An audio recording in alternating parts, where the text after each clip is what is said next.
So there were two baptisms that they spoke about there. They were baptized in the cloud, and they were baptized where? In the sea. That's not all. What does the next verse say? They were baptized. No, you have forgotten that scripture. I think I need to read it again. 1 Corinthians 10, quickly. Are you there?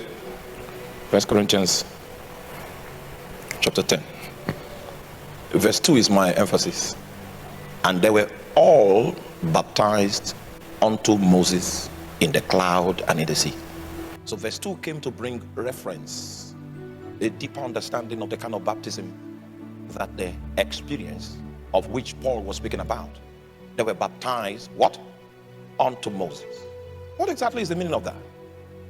Now, you see, there is an apostolic format, template, that God was administering in the book of Numbers, chapter 11, where we read.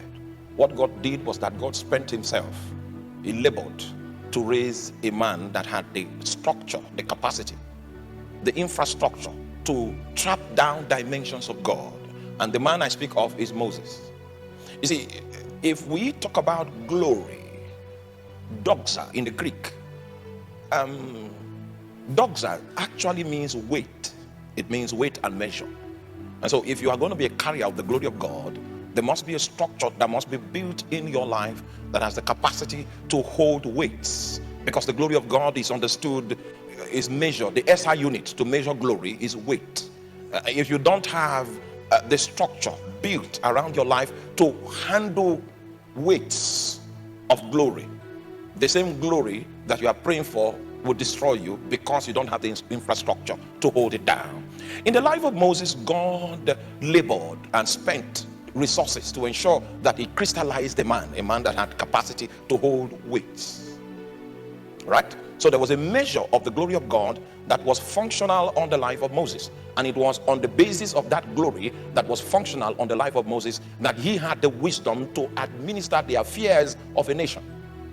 That was a nation without a social security system. That was a nation without water supply. That was a nation without health care.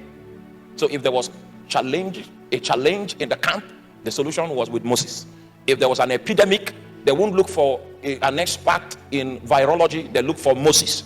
If there was scarcity of food and maybe the protein content of their diet was in doubt, they go to Moses. And this Moses was capable of bringing solutions through the workings of the gift of word of wisdom that had reached his peak of maturity in his life.